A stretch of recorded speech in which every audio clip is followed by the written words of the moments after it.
Welcome to CGTN's special program on the Belt and Road Initiative, co-produced with Serbia's national broadcaster, RTS. I'm Dong. Good day and greetings from Belgrade's studio of radio television of Serbia. 10 years ago, Chinese President Xi Jinping announced the launch of the Belt and Road Initiative, an infrastructure project reminiscent of the ancient Silk Road 2,000 years ago. Once a major route connecting Asia and Europe, the old Silk Road carried commodities and cultures alike. Now, with the Belt and Road Initiative, China hopes to provide essential public goods and bring benefits to all through collaborating on modern infrastructure projects. To this day, more than 150 countries have joined, Serbia being one of the first among Eastern European countries. Now let's go to Qiu-Yuan for a closer look at the projects in Serbia. What can you buy with $1? In 2012, the Smederevo Ironworks in Serbia was sold at $1 by US deal back to the Serbian state, ending a decade of ownership. Once considered the pride of Serbia, the plant had undergone consecutive losses, and its 5,000 workers were casting gloom. Under the Belt and Road Initiative, China's Ho Steel Group acquired the bankrupt plant in 2016 at around $52 million, one of China's biggest investments in Serbia. The group sent large delegations of experts to diagnose what's wrong with the plant and transferred multiple patents and cutting-edge technologies. Within a year, the plant raised its revenue from $433 million to $750 million. And since 2018, Smederevo Ironworks has been Serbia's largest exporter for 3 consecutive years. Its exports exceeded $820 million in 2021, contributing to almost 2% of Serbia's GDP. Chinese President Xi Jinping toured the steel plant during a state visit to Serbia, hailing it as a model in how it's bringing jobs and economic benefits to both countries through the BRI. The Serbia-Hungary Railway is a staple project under the BRI and the China-East European countries cooperation framework. As China's first rail project within the European Union, the railway runs through 350 kilometers with a top speed of 200 kilometers per hour. The train ride from Belgrade to the Hungarian capital Budapest takes approximately 8 hours. However, thanks to the upcoming Serbia-Hungary Railway being constructed by a Chinese company, the trip will only be completed in just 3.5 hours. The Serbian section from Belgrade to Novi Sad began operations last year and has already carried 2.9 million passengers. The journey between these two largest Serbian cities now only takes half an hour. The Hungary section, still under construction, is expected to open mid-2025. The infrastructure project forms a significant portion of the Trans-European transport network. Once completed, it will further enhance connectivity within the region. And finally, Expressway E763, China's first highway project in Europe. It is designed as a major route connecting Serbia to Montenegro's seaport and part of the Pan-European Transport Network Corridor 11, linking Romania, Serbia, Montenegro, and Italy. The transport artery being built by China will cut through the inland of the Balkan countries, offering Serbia access to markets outside. Near the capital Belgrade, the highway has opened for traffic. The Belgrade-Suceava section incorporates cities into the Belgrade metropolitan area and improves the daily commute for over 4 million locals. However, mountainous terrains in the country's southwest pose challenges to the construction of the Preljina-Požega section. The construction of the Lazi Tunnel alone has weathered over 130 incidents of landslides, water gushes, and roof falls. Wrapping up China-Serbia Belt and Road cooperation, the focus is on infrastructure, with plans for more collaboration in agriculture, digital, and green areas. It's hoped this kind of win-win cooperation can further link China's development plan with the strategy of Serbia and the European continent. That is my colleague Li Qiu-Yuan giving us a review of some flagship projects in Serbia over the past decade. Now I'll hand over to Yasminka from RTS to get the Serbian perspective on the Belt and Road Initiative.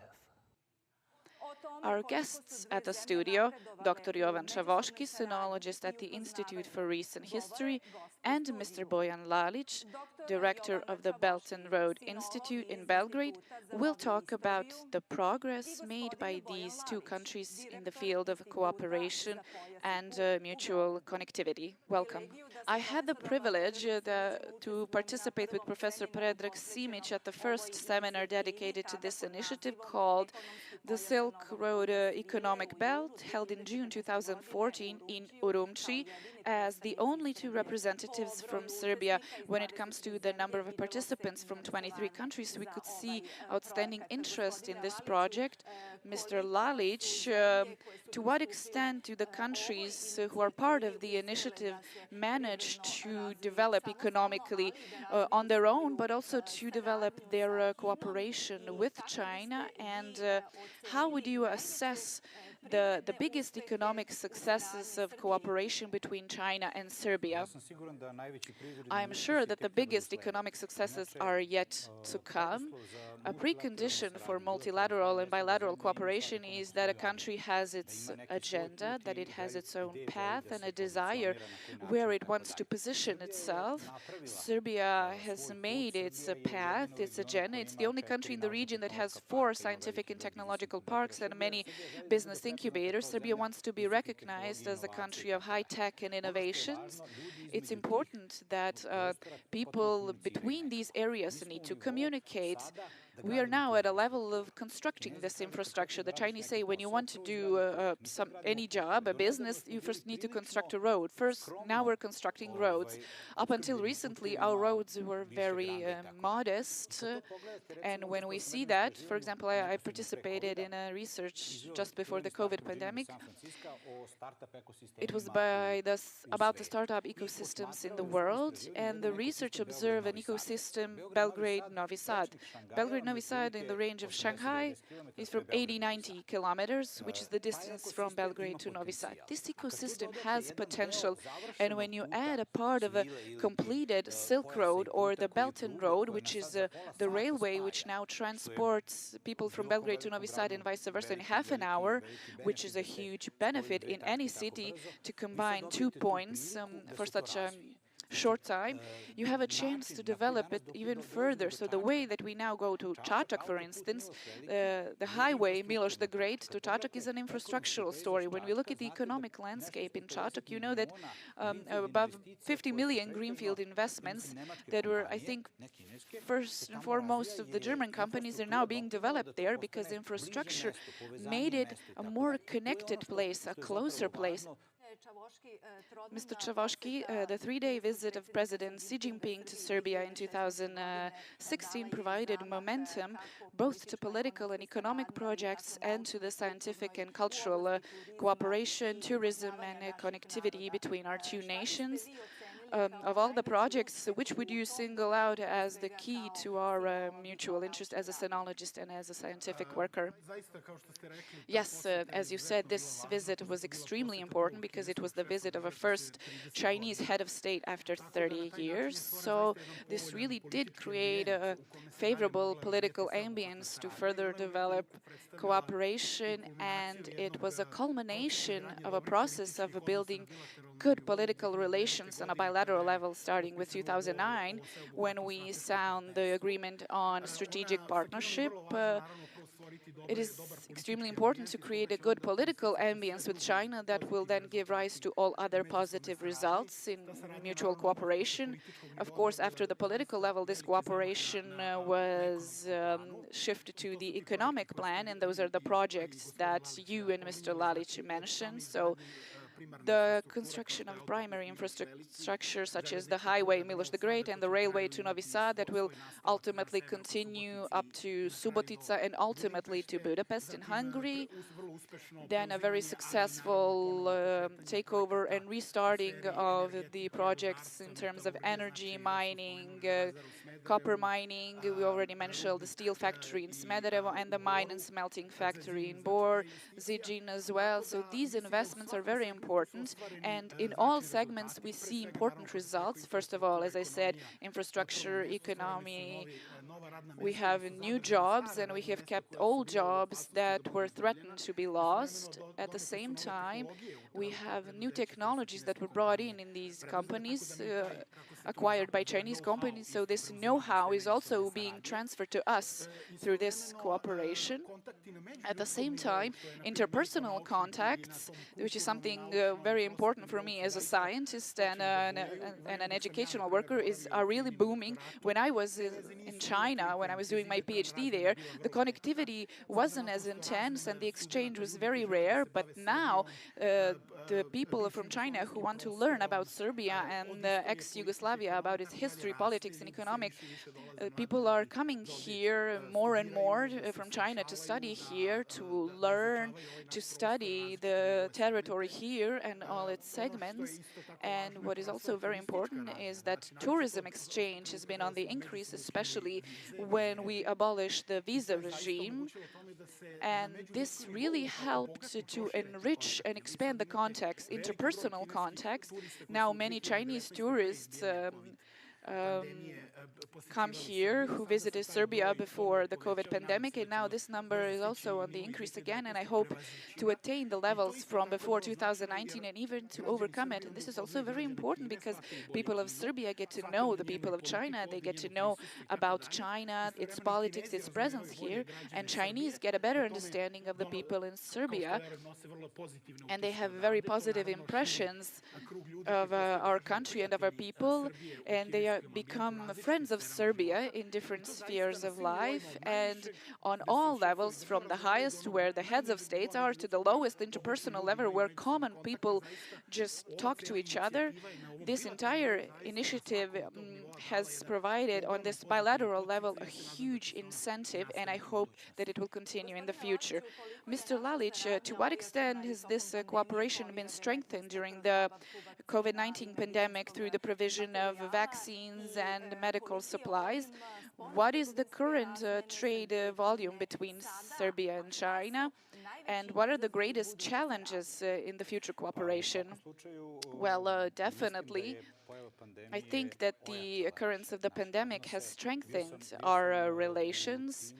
I was part of the team that met sometime during February in 2020 after China entered the pandemic, and we entered the pandemic on March the 6th, if I recall well, where the main topic was how to collect certain aid on the list of priorities offered by the Chinese state.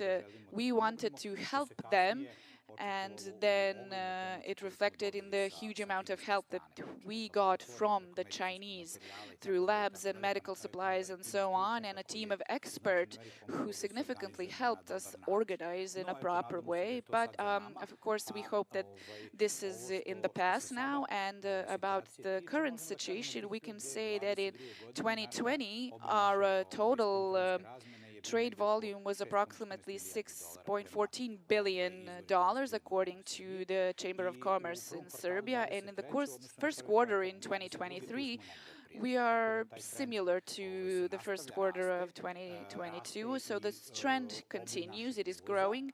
The scale of our import and export are also growing, of course.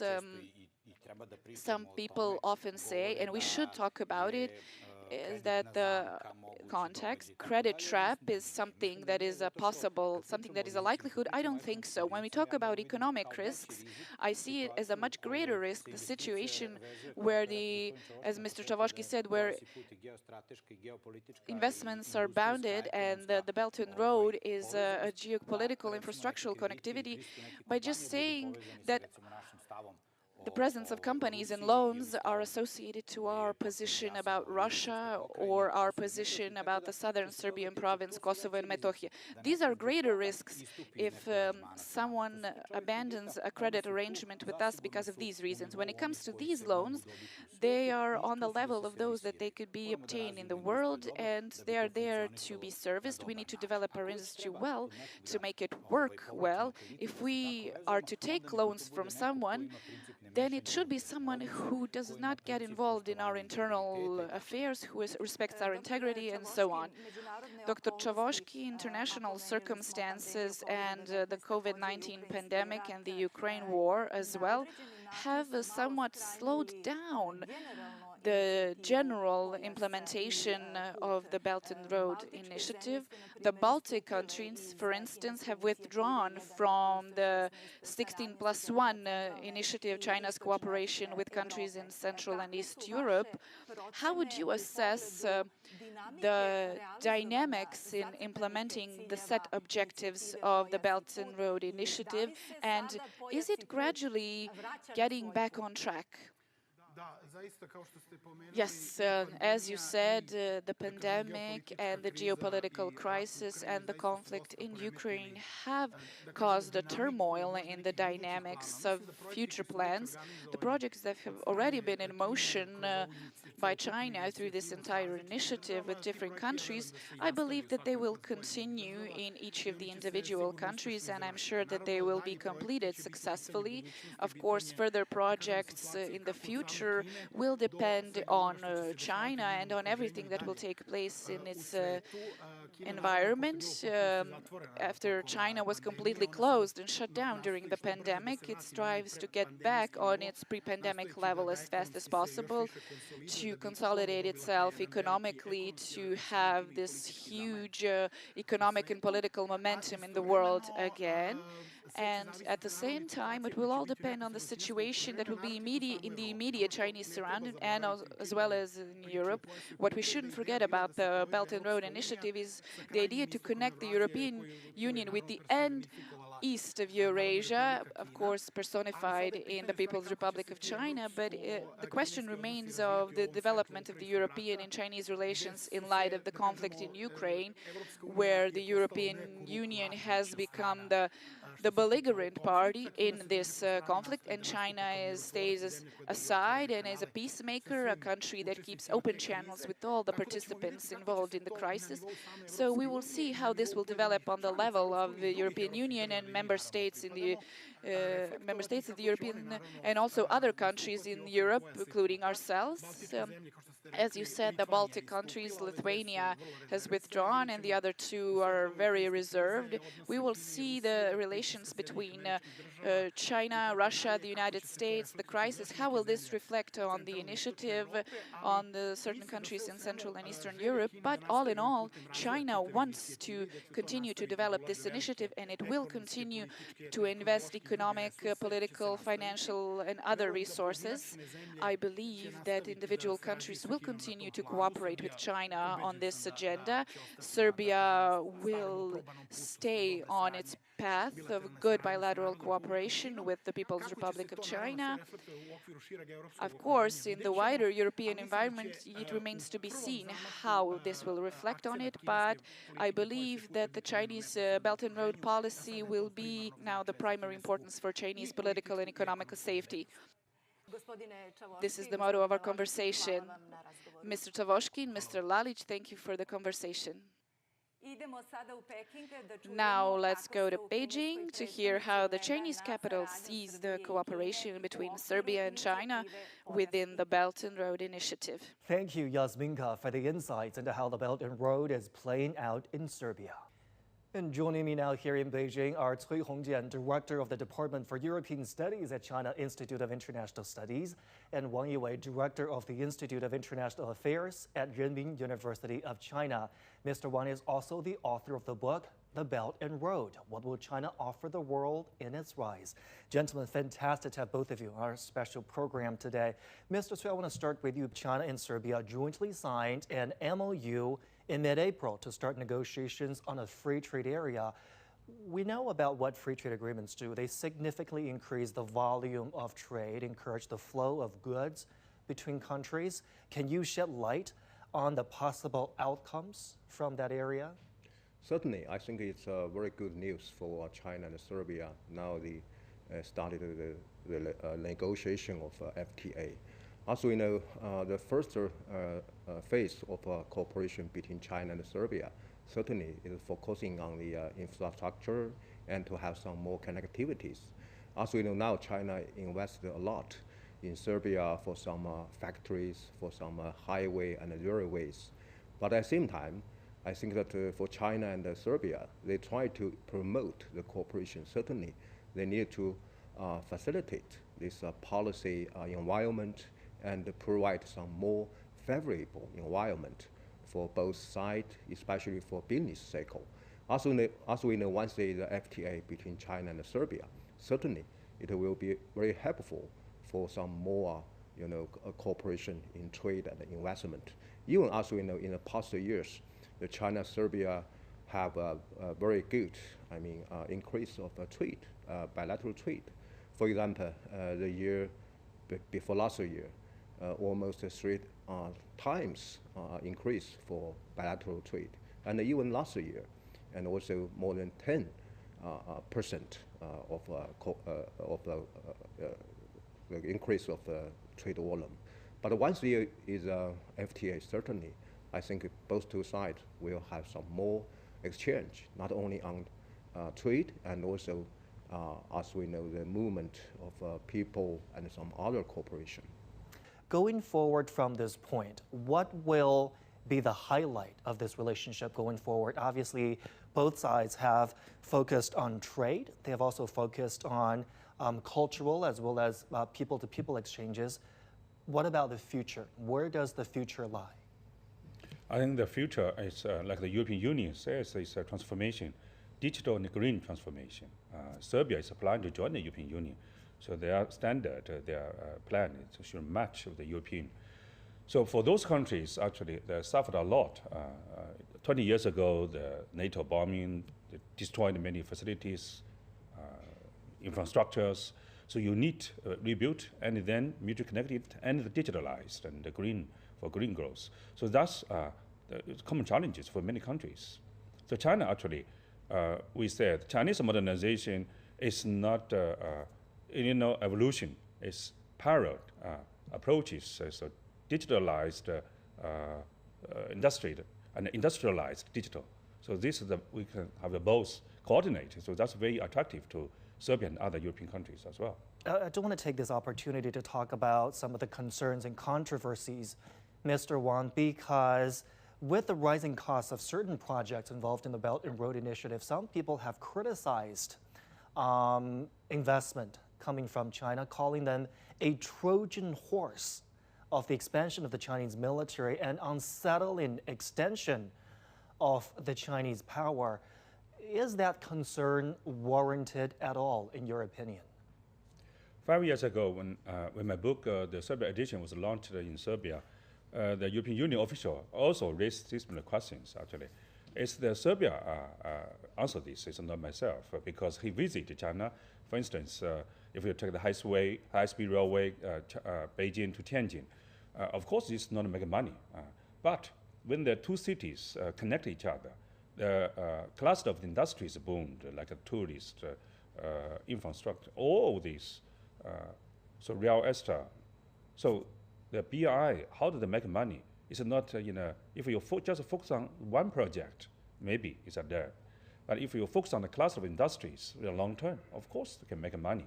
So that's development finance. That's the Chinese modernization story tell you about that. So you say they cannot make money, and then you have a military purpose. That is Western's mindset. It's not the reality. Mr. Cui, can I get your take on this also? Because this has come up a lot. Is this concern warranted at all?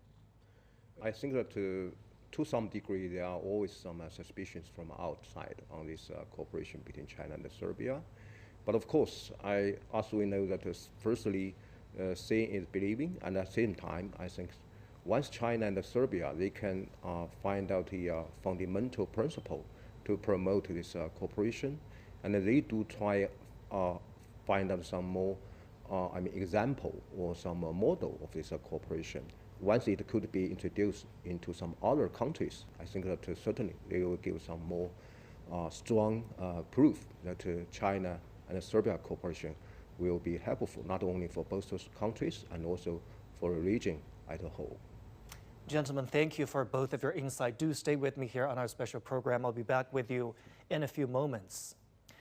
Amid global turbulence and conflicts, China and Serbia's ironclad friendship has had a good example of common development and mutual trust for other countries. Strategic partnership between the two sides was established in 2009, which further deepened in 2013. In June 2016, China-Serbia ties took another step forward, upgrading to a comprehensive strategic partnership.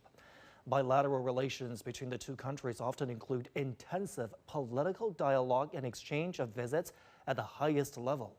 As Serbia's most important trade partner, China has maintained over $6 billion of trade volume in 2022 with Serbia. Cultural centers have also been established in the capitals of the two countries to foster people-to-people exchanges. When the COVID-19 pandemic broke out, China sent large amounts of medical aid to Serbia, further strengthening the friendship between the two countries. And for more discussions, let's return to my studio guests, Cui Hongjian and Wang Yiwei. We say the relations have stood the test of time. I do want to get your take, Mr. Wang, on a specific test of time, because we just heard from the guest of my colleague in Serbia, from the radio television of Serbia. The guest just mentioned that bilateral relations strengthened after the COVID-19 pandemic. However, some still have criticized China and for using the pandemic to advance its interest in Serbia by distributing medical aid and vaccines. I always find that view very interesting, because what's the alternative? Not helping a friend in need, not helping a friendly country in need? What is your take on this? We can raise the question in the opposite way. If China do nothing, and then maybe blame, say, irresponsible, right? As a friend in need, you didn't provide the necessary support. So China, of course, for the national interests, that's very natural. For any countries, your foreign policy serves your national interests. But what kind of national interests? Whether your national interest is inclusive or exclusive, it's just served for your own or just a benefit to the host country and for other countries as well. China actually provides vaccines and equipment and facilities, all of these, to help Serbia and other European countries to deal with the pandemic, actually, which is a public good, so it's not served of commercial use. I think it's benefited a lot for those countries. That's a reason the Serbia president, Vučić, when the Chinese airplane arrived, even he kissed the Chinese national flag, which shows that's very appreciated Chinese aid.